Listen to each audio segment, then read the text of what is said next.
Este es el podcast de Calvary Sur, un espacio para crecer juntos en la palabra de Dios. Somos una iglesia cristiana en Jalapa, comprometida con enseñar la Biblia verso a verso. Gracias por acompañarnos. Abre tu corazón, abre tu Biblia y comencemos.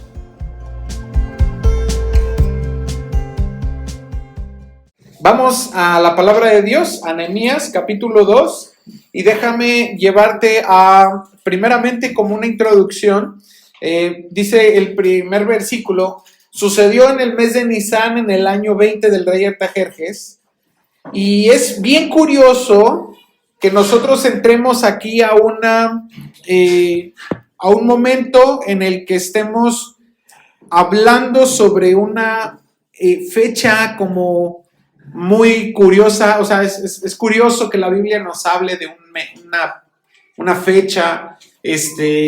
Hay muchos eventos en la Biblia que no nos mencionan fechas, y es curioso que aquí sí nos menciona fechas. Y déjame darte un dato interesante que encontré al respecto, y es que es importante que esto sucedió en el reino de Artajerjes, porque estaba dando una fecha aproximadamente, un 14 de marzo del año 445 a.C. Ahora, este día fue el día en el que Artajerjes le dio la orden a Nehemías que saliera a restaurar y reedificar Jerusalén. Ahora, si me acompañas, muy muy rápido, porque no voy a abundar mucho, pero sí es importante, a Daniel capítulo 9, versículo 25. Daniel está Proverbios, Isaías, Jeremías, Lamentaciones, Ezequiel, Daniel. Y en el capítulo 9 vamos a encontrar una profecía que Daniel estaba dando al respecto de esta fecha, ¿sí? Versículo 25. Si estás ahí, ya me puedes decir amén. Daniel capítulo 9, versículo 25, y dice: sabe pues y entiende que desde la salida de la orden para restaurar y edificar a Jerusalén, o sea, si estamos, ¿dónde? Aquí en Nehemías, ¿no? Desde esa orden hasta el Mesías príncipe habrá 7 semanas y 62 semanas, y se volverá a edificar la plaza y el muro en tiempos angustiosos. Y después de las 62 semanas se quitará la vida el Mesías, mas no por sí. Y el pueblo de un príncipe que ha de venir destruirá la ciudad y el santuario, y su fin será con inundación, y hasta el fin de la guerra durarán las devastaciones. Y entonces date cuenta aquí cómo Daniel le está haciendo una profecía a lo que precisamente esas 60 semanas más las 62 semanas, estamos hablando de 69 semanas proféticas, digamos aquí.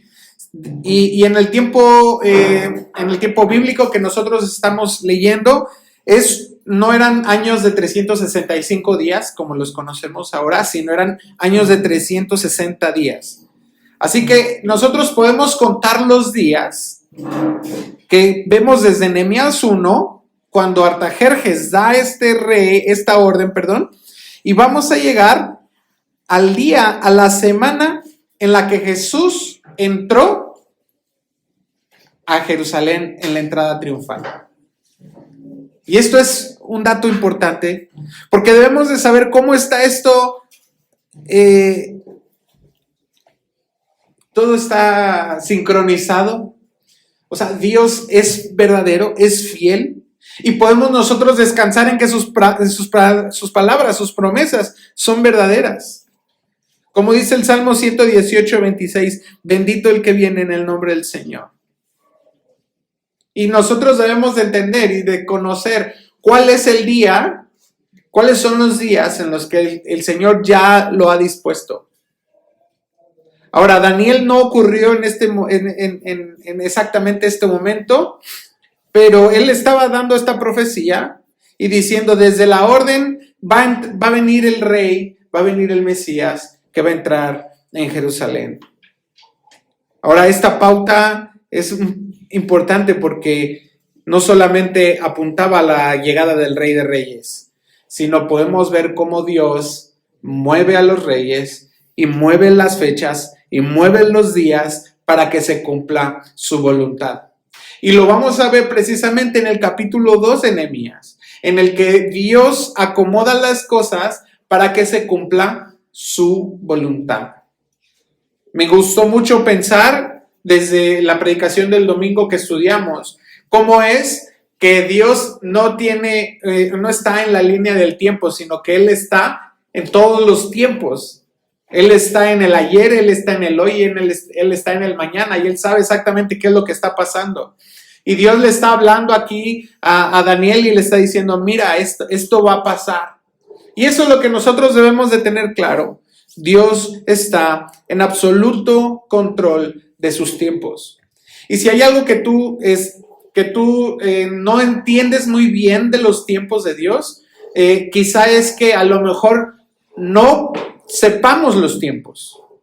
Porque, bueno, si supiéramos los tiempos, me decía mi esposa hace unos días, ¿cómo estarías intranquilo si supieras qué es lo que va a pasar mañana? ¿Estarías intranquilo o podrías estar tranquilo sabiendo que Dios mañana también va a estar contigo? Y yo le decía, bueno, yo debo de estar tranquilo porque Dios está conmigo, hoy y mañana. Pero entonces, ¿cómo debo de actuar mientras tanto? Y eso es precisamente el título de este sermón, de este estudio, y es que debemos dar una respuesta correcta. ¿Cómo debemos de responder ante las circunstancias que estamos viviendo hoy, sabiendo que lo que estamos viviendo hoy está en el tiempo de Dios? ¿Te parece si oramos? Señor, gracias porque estás con nosotros, nos bendices, nos hablas. Señor, ayúdanos, háblanos, convéncenos, transfórmanos, sedúcenos, Señor, que podamos ser aquellos que voltean a ti, buscándote siempre, Señor. En el nombre de Jesús oramos. Amén. Amén. Ok, 3 puntos vamos a ver en este estudio, que es la oportunidad que ya estaba preparada por Dios. Luego, ¿cuál es esa inspección silenciosa de los muros? Y finalmente, ser honesto con la realidad y la fe que enfrenta la oposición. Dije 3, ¿va? Pero no, son 4. Así que vamos a ver la oportunidad preparada por Dios. Dice, sucedió que en el mes de Nisan, en el año 20 del rey Artajerjes, que estando ya el vino delante de él, tomé el vino y lo serví al rey, y como yo no había estado antes triste en su presencia, me dijo el rey, ¿por qué está triste tu rostro? Pues no estás enfermo. No es esto sino quebranto de corazón. Entonces temí en gran manera y dije al rey, para siempre vive el rey, ¿cómo no estará triste mi rostro cuando la ciudad, casa de los sepulcros de mis padres, está desierta y sus puertas consumidas por el fuego? Me dijo el rey, ¿qué cosa pides? Entonces oré al Dios de los cielos y dije al rey, si le place al rey y tu siervo ha hallado gracia delante de ti, envíame a Judá, a la ciudad de los sepulcros de mis padres, y la reedificaré. Entonces el rey me dijo, y la reina estaba sentada junto a él, ¿cuánto durará tu viaje y cuándo volverás? Y agradó el rey en enviarme después que yo le señalé el tiempo. Además dije al rey, si le place al rey que me den cartas para los gobernadores al otro lado del río, para que me franqueen el paso hasta que llegue a Judá, y carta para Asaf, guarda del bosque del rey, para que me dé madera para enmaderar las puertas del palacio de la casa y para el muro de la ciudad y la casa en que yo estaré, y me lo concedió el rey, según la benéfica mano de mi Dios sobre mí. Entonces vemos aquí a Nehemías que está, después de haber estado orando durante 4 meses, sigue trabajando, él sigue haciendo lo que tiene que hacer. No se le eh, no dejó de hacer las cosas por estar en este duelo. Si tú recuerdas en los versículos anteriores, él estaba pidiendo a Dios y él estaba diciéndole: Señor, dame gracia delante del rey. Y algo muy curioso es que a veces pensamos que Dios nos va a responder rápido. ¿Alguna de tus oraciones te ha respondido rápido el Señor? Sí, Dios me ha respondido rápido en muchas veces. Muchas ocasiones he visto la respuesta de Dios inmediatamente. Y wow, me pone contento porque sé que Dios me está escuchando. Pero también se ha tardado. Y se ha tardado mucho. Y se ha tardado 1 año o 2 años en responder. Y a veces pareciera como que entonces ya no vale la pena orar por eso. Un hombre decía se contaba la historia de unos amigos, eran 4 amigos, y un hombre les predicó el evangelio a sus amigos y solamente uno de ellos se convirtió. Y dos amigos más estaban con él y durante 50 años ellos no se convirtieron a cristianismo, y cuando él murió, sus amigos fueron a su funeral y en su funeral, ¿qué creen que pasó? O sea, ellos se convirtieron al Señor. Durante 50 años. Pareciera que este hombre pues se hubiera cansado ya a los 10 años, ¿no? Así de, ya oré mucho por mis amigos para que se convirtieran. Entonces, ¿cuánto tiempo podríamos nosotros dedicarle a que Dios responda su oración? Ahora, otra cosa que pudo haber pasado con Nehemías es que él pudo haber dicho: bueno, ya oré.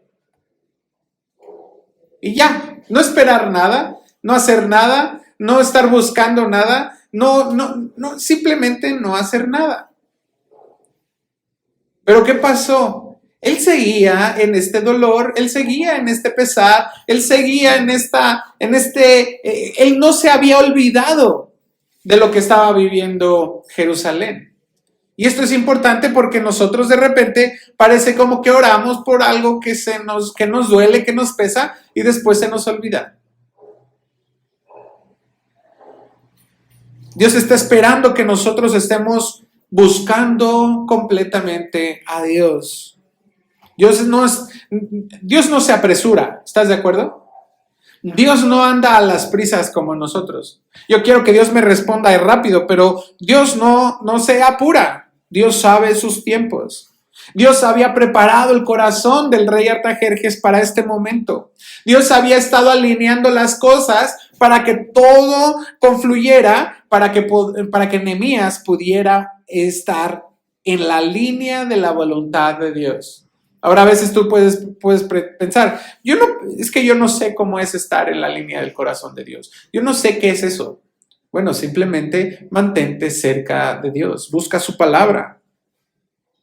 Y date cuenta, porque qué curioso, que a lo mejor Nehemías siempre estuvo triste. Y durante 4 meses el rey no lo había notado. Hasta que un día lo notó.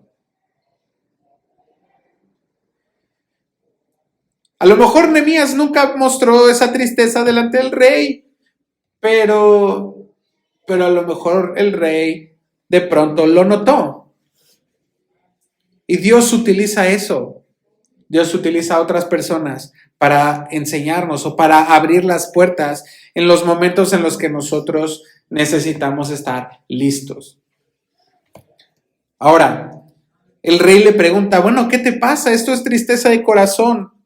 Y Nehemías se llena de temor porque hay un riesgo que esto aquí está, que nos está presentando aquí Nehemías, y es que nadie podía estar triste delante del rey. Nadie podía demostrar una tristeza porque la sola presencia del rey era como suficiente para que cualquiera estuviera alegre. Pero Nehemías se había mostrado triste. Ahora, yo te quiero preguntar esto. A veces pareciera como que mostrarnos cómo nos sentimos pareciera un acto de debilidad o pareciera un acto de vulnerabilidad, pero en realidad Dios ocupa eso para hablar a nuestro corazón. Y Dios ocupa que seamos honestos y que seamos sinceros delante de quien sea. Muchas veces aparentamos que estamos bien o que aparentamos que las cosas están bien, pero nosotros necesitamos ser sinceros. Debemos ser honestos y debemos decir, bueno, sí estoy triste. Decía alguien por ahí, se preguntan entre dos hombres, ¿cómo estás? Y si el otro respondió, bien. No hay más que decir, ya no hay más que hacer, ya no hay más nada. Pero ¿qué pasa cuando somos abiertos y decimos, sí, mi corazón está triste y estoy quebrantado? Le dice el versículo 3, ¿cómo no voy a estar triste cuando la ciudad de mis padres, la casa de los sepulcros, está desierta y sus puertas consumidas por el fuego? ¿Cómo no voy a estar triste? ¿Cómo no voy a estar triste si me está pasando esto? ¿Cómo no voy a estar triste si estoy teniendo problemas en mi casa? Estoy teniendo problemas con mis hijos. Estoy padeciendo una deuda. ¿Cómo no voy a estar triste si estoy sufriendo por esta situación? Ojo, la semana pasada vimos cómo Nehemías no se echó a llorar, ¿eh? O sea, sí se echó a llorar, pero no se quedó en el llanto, sino que estuvo orando y estuvo diciéndole al Señor.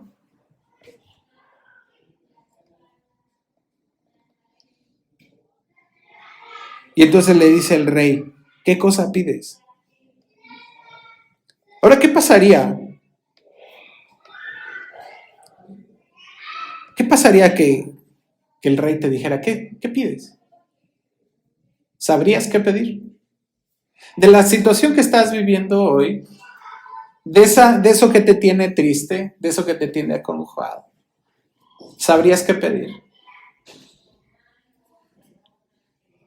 Yo a veces estoy orando y le digo al Señor, Señor, es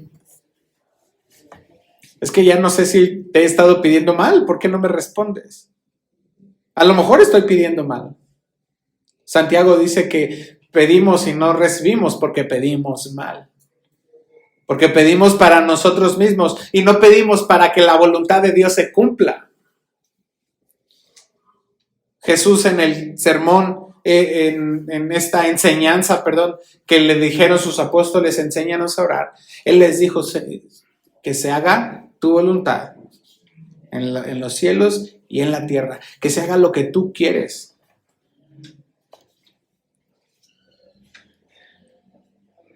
¿Qué pasa cuando nosotros ya estamos delante del rey, hallamos gracia delante del rey, el rey ya vio nuestro dolor, pero no sabemos cómo pedir? Y no sabemos qué pedir. Ahora, Nehemías nos enseña algo muy interesante, dice el versículo 4, oré al Dios de los cielos y le respondí al rey. Oré al Dios de los cielos. Ahora, pareciera como que está hablando con el rey, pero ¿dónde está su corazón? Señor, ahora es cuando. Llevo 4 meses esperando este momento. Y a veces estamos nosotros en una situación en la que tenemos que responder. ¿Y cómo vamos a responder? ¿Cómo le vamos a responder al rey? Que nos está diciendo, ¿qué pides? ¿Cómo le vamos a responder? Es que sí.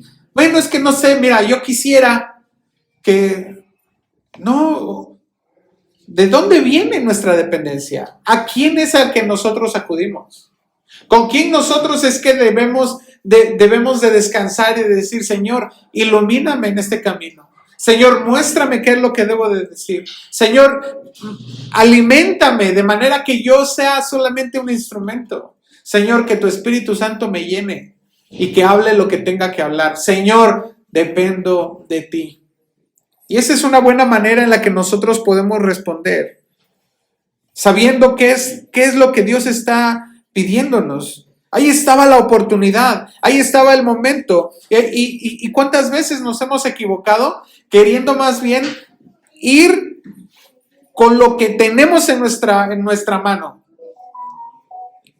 Y respondemos ansiosamente quizá, a lo mejor respondemos de manera carnal y no respondemos conforme a lo que Dios quiere. Lo primero que necesitamos saber aquí es que dependemos de Dios.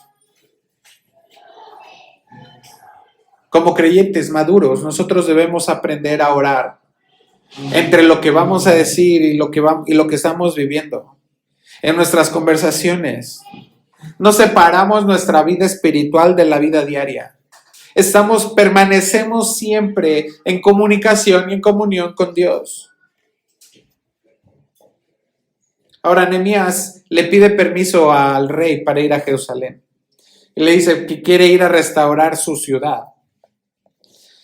Y de repente pareciera como que esto es inaudito. Y le dice, ve. ¿Quieres permiso? Ve. ¿Quieres madera para...? Ahí están las cartas. ¿Quieres la autoridad? ¿Quieres que te dé digamos un charolazo, ¿no? Lo que conocemos ahora como el charolazo. Ahí está. ¿Quién me mandó? Pues me está mandando el rey. Todo lo que pidió Nehemías se lo dieron, el permiso, la protección, los recursos. Y sabes, vemos en el versículo 8 que Nehemías reconoce cuál es el origen de esta provisión. Y dice, me lo concedió el rey según la benéfica mano de mi Dios sobre mí. ¿Cómo estás reconociendo lo que Dios te da? ¿O estás siendo demasiado orgulloso quizá para decir, bueno, es que yo me lo gané? Es que yo, para eso trabajé, para eso trabajo. Es que yo, por eso tengo. ¿O puedes reconocer verdaderamente que todo lo que tú tienes, que todo lo que Dios te ha dado, ha sido de la mano de Dios? Aquí no se trataba de que Nehemías hubiera sido un gran estratagema, o no se trataba de que Nehemías hubiera tenido una habilidad de palabra quizá, o no, simplemente era que estaba bajo la mano de Dios. Él se alineó exactamente al momento en el que Dios tenía que obrar. ¿Recuerdas lo que hablamos al principio de esta palabra profética de Daniel? Entonces simplemente Nehemías se colocó debajo de la mano de Dios.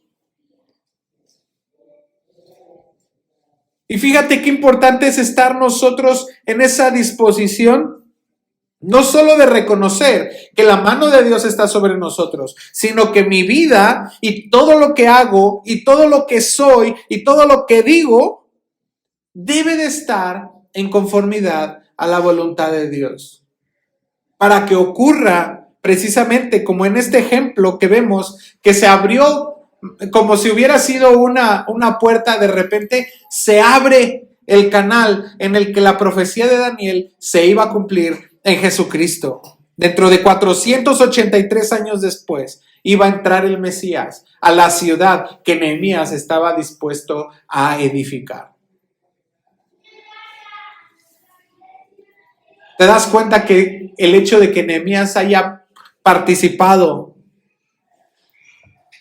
no quiero que suene como que fue por Nehemías, sino que el hecho de que Nehemías participó nos dio la puerta para que Jesús entrara a Jerusalén en esa entrada triunfal? ¿Te das cuenta que la participación de Nehemías vino a ser crucial en el momento en el que Jesús vino a redimirnos como pueblo? Nehemías no se apanicó, no se echó para atrás, no, simplemente oró al Dios de los cielos, le pidió su bendición y Dios obró. ¿Sabes? A lo mejor hay oportunidades que has dejado pasar porque no estás en la voluntad de Dios. A lo mejor hay oportunidades que están ahí, que Dios está esperando simplemente que seamos partícipes, que nos alineemos con Él. A lo mejor estamos nosotros queriendo ver que las oportunidades ocurran y que ocurran rápido y estamos buscándoles en todo momento, pero Nehemías, él esperó pacientemente hasta que ese momento llegó. Filipenses capítulo 4 versículos del 6 al 7 dice: por nada estéis afanosos, sino sean conocidas vuestras peticiones delante de Dios en toda oración y ruego, con acción de gracias. Y la paz de Dios, que sobrepasa todo entendimiento, guardará vuestros corazones y vuestros pensamientos en Cristo Jesús. Entonces, ¿de qué debemos estar afanados? Nada. Si Dios está abriendo una puerta, ¿quién la va a cerrar? ¿Quién la va a cerrar?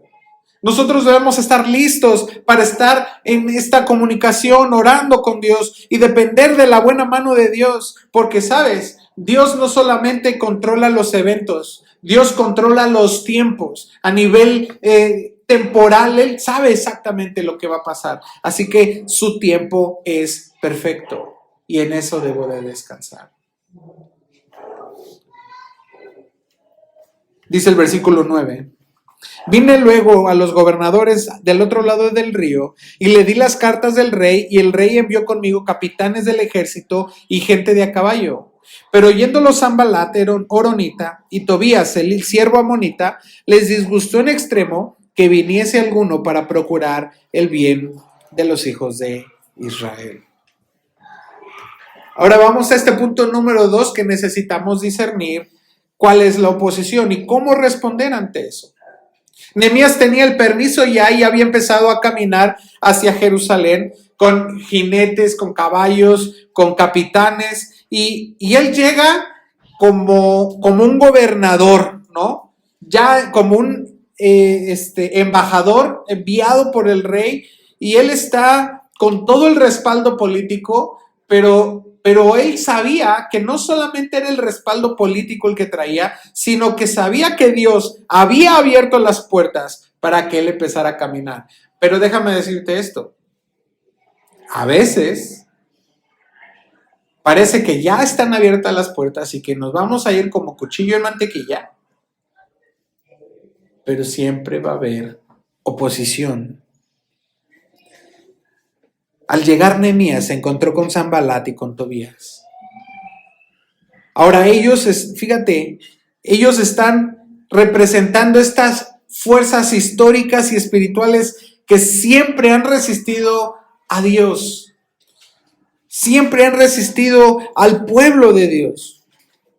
Y fíjate cómo les dice en el versículo 10, se molestaron porque vinieron a hacerle el bien a los hijos del rey. Ahora, no vayas a ser tú Sanbalat o Tobías. No vayas a ser tú que te molestas porque de repente Dios viene y bendice a tu hermano, ¿no? O Dios viene y le da mucho, y tú volteas y así como de, llora. Y como, ¿por qué? ¿Por qué lo estás bendiciendo? No te disgustes en extremo, como dice aquí el versículo 10. No te disgustes porque le va bien a tus hermanos. Sin embargo, debemos de saber que hay oposición. Porque ¿sabes por qué? El hecho de que Nehemías viniera a levantar la ciudad, a levantar los muros, estaba afectando directamente los intereses de ellos como enemigos. Cada vez que nosotros nos levantamos a reconstruir, a fortalecer algo para la gloria de Dios, siempre va a haber oposición. No solamente porque el enemigo sabe que lo vamos a lograr, sino porque sabemos que cuando es eso, Dios se manifiesta, Dios se extiende, Dios se glorifica, Dios se deposita sobre la vida de los que estamos con los que estamos alrededor. Cuando tú decides levantarte, obedecer, avanzar, restaurar, perdonar, ¿sabes? Siempre va a haber alguien que te aborrezca. Siempre va a haber alguien que diga, No es posible que esto ocurra. Pero Jesús nos advirtió en Juan 15:18 y dice, si el mundo os aborrece, sabed que a mí me ha aborrecido antes que a vosotros. Pedro y Pablo también nos enseñan en sus cartas que la oposición es parte del camino. Pero ¿cómo respondió Nehemías al respecto? ¿Cómo respondió? ¿Qué hizo Nehemías? No hizo nada. No sacó ni siquiera la charola. No sacó las cartas, no dijo nada. Él sabía que él estaba haciendo la voluntad de Dios. Y hacer la voluntad de Dios no es fácil. Hacer la voluntad de Dios no solamente va a haber oposición, sino que debemos nosotros saber cómo responder ante la oposición. Y es no pelear con ellos. Porque nuestra pelea no es contra carne y sangre. ¿Sabes cuántas veces cuando empiezas a decidir a construir tu vida espiritual, a reconstruir tu vida espiritual, de repente vemos cómo eso ocurre? Primero de Tesalonicenses 2:18, por ahí nada más anótalo. Dice que Pablo estaba queriendo avanzar, pero dice, Satanás nos estorbó. Y de repente decaemos porque nos encontramos con oposición, pero la oposición no significa que Dios no esté, al contrario, es la evidencia de que Dios está con nosotros. Y es algo que nosotros debemos de avanzar a pesar de la oposición. Date cuenta y discierne. Pídele a Dios sabiduría. Y dile, Señor, ¿qué es esto que tú quieres decirme? Efesios 6 dice que nuestra lucha no es carne y sangre, sino contra huestes, potestades, principados, gobernadores. Entonces nuestra lucha debe de ser en nuestra carne. La oposición que debemos hacer debe ser en nuestra carne. Es que quiero hacer lo correcto, ¿pero qué? Pero es que no me dejan. Pero ahorita va a haber. ¿No? Nos arremangamos y decimos,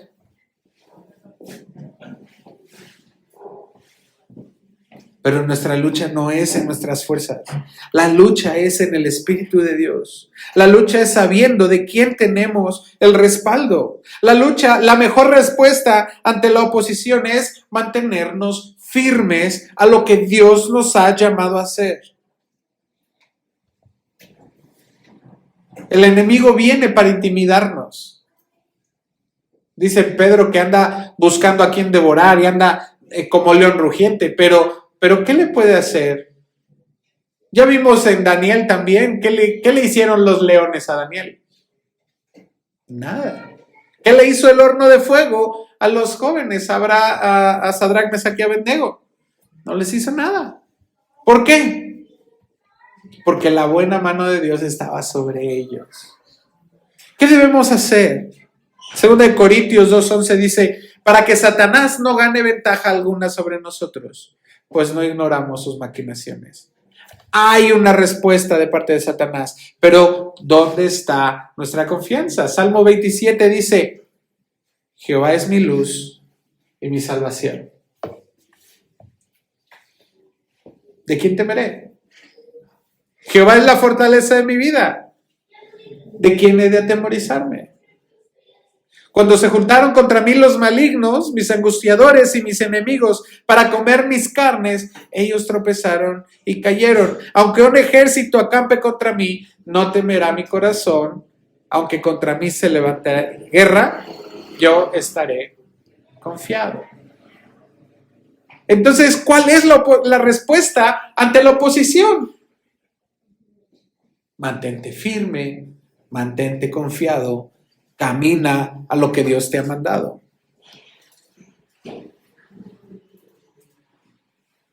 La obra de Dios no se va a detener. La obra de Dios no se va a ver amedrentada porque haya enemigos, porque todo enemigo que se pudiera levantar es pequeño contra el gran Dios que nosotros tenemos. Versículo 11 dice: llegué pues a Jerusalén, y después de estar allí 3 días, me levanté de noche, yo y unos pocos varones conmigo, y no declaré a hombre alguno lo que Dios había puesto en mi corazón que hiciese en Jerusalén, ni había cabalgadura conmigo, excepto la única en que yo cabalgaba. Y salí de noche por la puerta del valle hacia la fuente del dragón y a la puerta del muladar, y observé los muros de Jerusalén que estaban derribados y sus puertas que estaban consumidas por el fuego. Ahora, aquí estamos en un punto, en el tercer punto, en el que debemos de ser honestos con la realidad. ¿Cómo tenemos nosotros que responder ante la realidad? Nehemías está ahí frente a Jerusalén, no hace más ruido, no empezó llegando diciendo: ahora sí, ya llegó quien va a construir aquí, a ver, vénganse todos. No hizo ningún escándalo, no anunció sus intenciones, más bien dice que estuvo 3 días en silencio. Es importante que nosotros sepamos que hacer la obra de Dios, o venir a la obra de Dios, o obedecer al llamado de Dios, no es con ninguna prisa.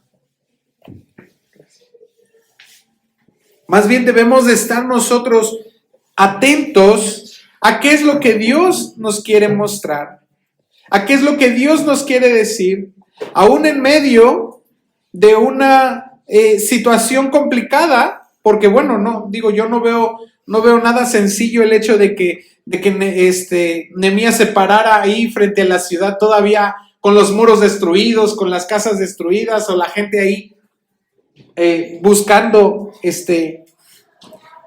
apenas ahí como por dónde le empiezo, ¿no? Sino más bien él empieza a hacer algo y empieza a caminar sin decir a nadie. Y interesante que dice ni un caballo extra, o sea, nada más porque yo iba a caballo. Y empezó a revisar a lo profundo. Ahora, ¿qué pasa aquí? ¿Cómo respondemos ante esta radiografía que Nehemías está sacando de la ciudad? ¿Qué pasa cuando nosotros de repente tenemos que demostrar lo que somos? Tenemos que ser honestos con nuestra realidad, con la verdad de que estamos en ruinas o estamos destruidos. Es difícil demostrarle a otros que estamos siendo un fracaso.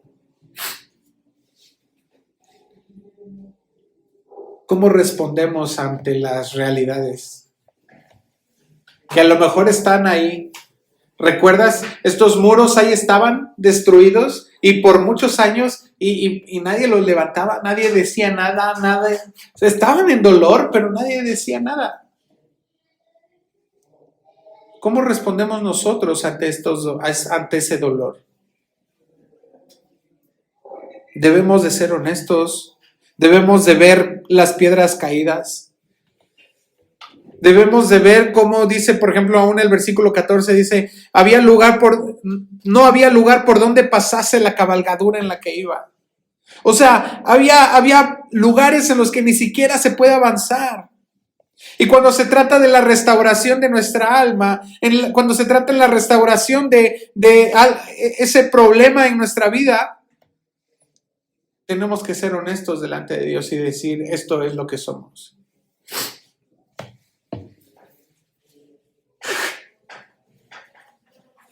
Dice el Naamán,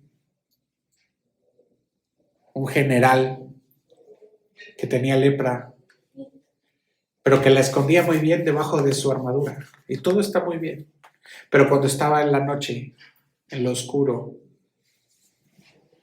cuando se quitaba la armadura, él se tenía que mostrar. Me gusta esta canción que dice, cuando nadie me ve,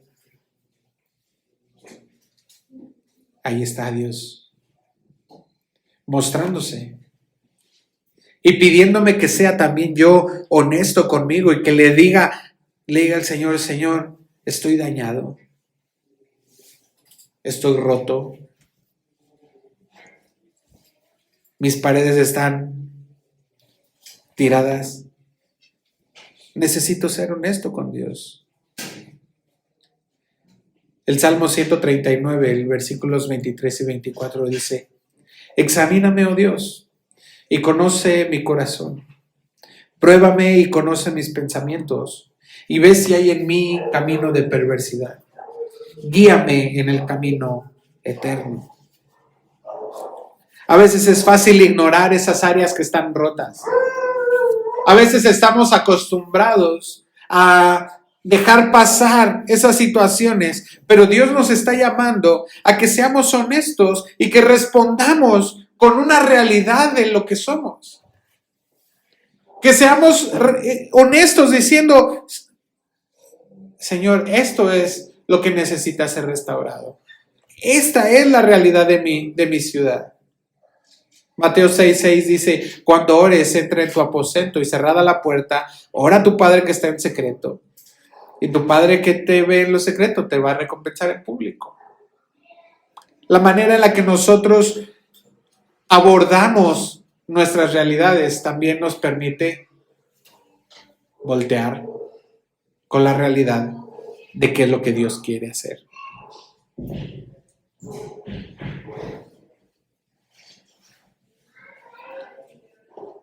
Vemos a un Nehemías que no le dice nada a nadie, pero lo aborda. Vemos a un Nehemías que mientras va caminando en la ciudad, a lo mejor, ¿qué creen que iba haciendo? Él iba orando. Mientras iba ahí intentando pasar entre las piedras porque ni siquiera podía pasar con el caballo, ¿qué creen que iba haciendo? Iba pensando, iba diciéndole, Señor, ¿qué es lo que tú quieres hacer aquí? ¿Cómo lo vamos a hacer? ¿Para qué me has llamado, Señor? ¿Cómo me has llamado a responder?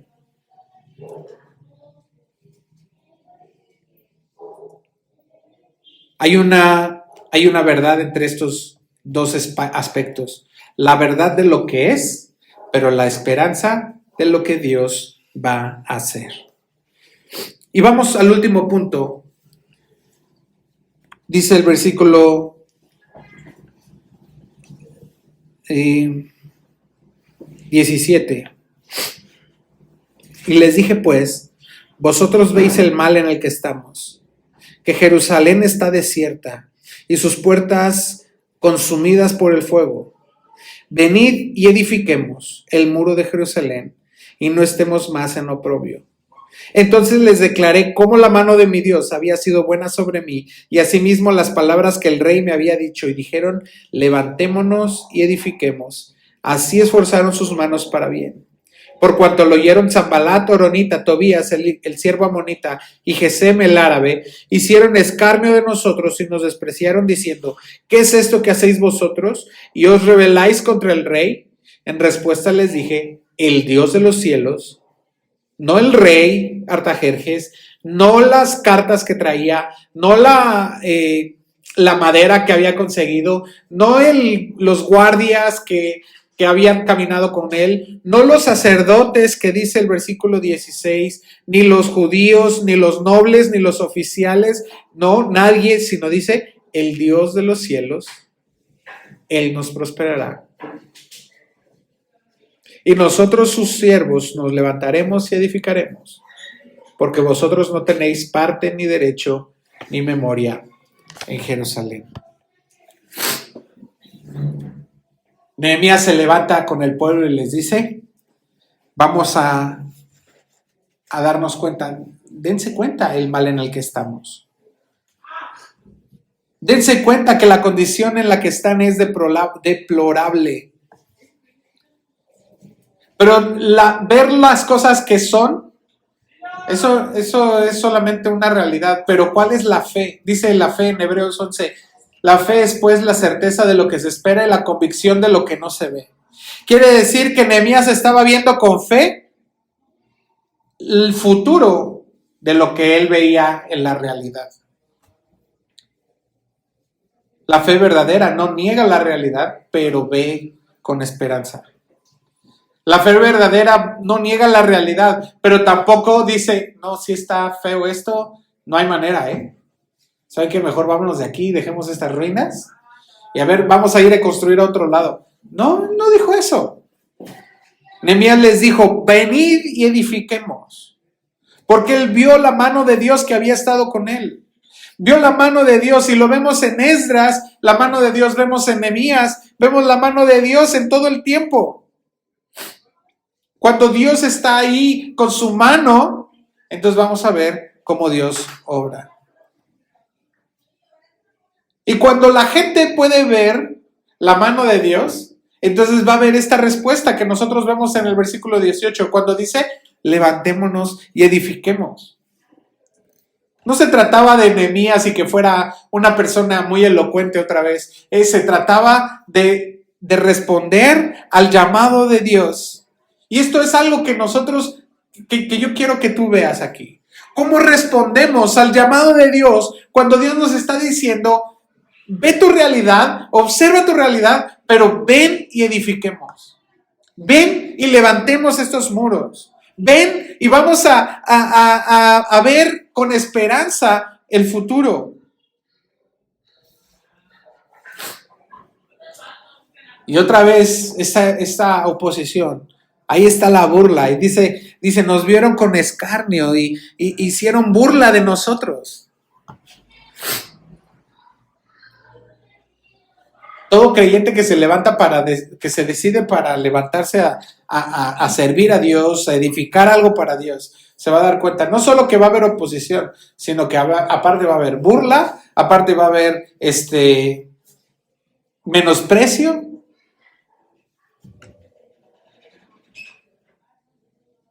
Pero la palabra de Nehemías en el versículo 20 dice, el Dios de los cielos, Él nos prosperará. Y esta es una declaración que tú tienes que tener a la mano cada vez que te dispongas a obedecer a Dios. El Señor de los cielos me va a bendecir. El Dios de los cielos me va a prosperar. No se trata de que Nehemías haya sido un excelente arquitecto o albañil siquiera. O sea, no se trataba de la experiencia de Nehemías, no se trataba de la autoridad de Nehemías, no se trataba de las cartas que traía, era la fidelidad de Dios. El llamado era de Dios. ¿A quién estás escuchando tú cuando se trata de obedecer? Porque a lo mejor no estás escuchando el llamado de Dios y estás escuchando otras cosas. Ahí Dios no te va a bendecir. A lo mejor Dios te está llamando a restaurar tu familia. A lo mejor Dios te está llamando a sanar un área personal. O Dios te está llamando a servir en la iglesia. O Dios te está llamando a compartir el evangelio con alguien más. Y aunque haya oposición, cuando Dios te está llamando y tú digas sí, va a haber oposición, va a haber como que no, pero mantente ahí, que Dios te va a prosperar.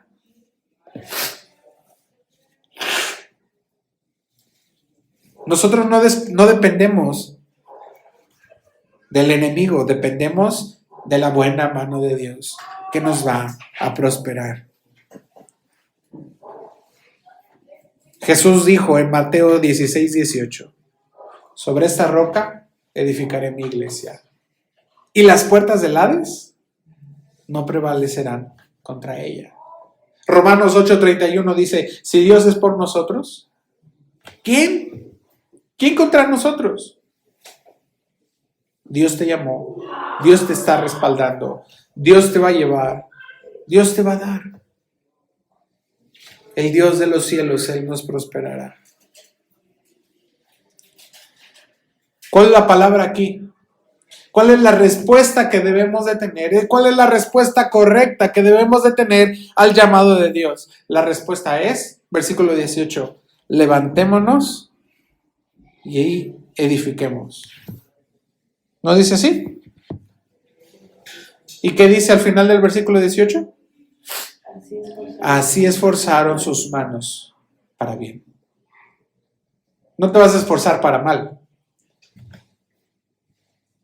Porque cuando te vas a esforzar para obedecer a Dios, todo va a ser para bien. ¿Sabes? Dios no ocupa multitudes para levantar una ciudad. Dios ocupa corazones que estén dispuestos y que digan, heme aquí estoy. Señor, ¿qué quieres que yo haga? Señor, ¿qué necesitas que yo haga?